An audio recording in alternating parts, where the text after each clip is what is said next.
everyone, welcome back. Are the ads in Atlas Earth just not loading at all, leaving you unable to boost rent, earn your free Atlas bucks, or spin the bonus wheel? This is the most active complaint on Atlas Earth right now. Here's how to fix it. Ads in Atlas Earth are served by a third party ad network, not by Atlas Reality directly. So, the most common causes are ad network issues, VPN interference, or a corrupted local and ad cage rather than a problem with the game itself. First, go to your settings, general, scroll down to VPN and device management and confirm no VPN is active.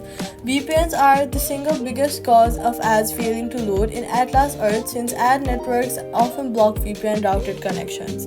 Turn off any VPN fully, not just pause it. After turning VPN off, force close the Atlas Earth from your recent apps, go to settings again, go to general, go to iPhone storage, find Atlas in the list of apps, and then tap on it and tap Offload app. After offloading it, go to the App Store, search for Atlas Earth, and then reinstall it completely fresh from the App Store to clear cache. After reinstalling, make sure you're connected to a strong Wi-Fi or cellular signal rather than a slow or a public hotspot, since ad video streams needs a stable connection to preload. So all you've got to do is turn off your VPN completely, offload and reinstall Atlas Earth fresh to clear at the ad cage, and that's it. Ads will load again. Subscribe for more Atlas Earth fixes.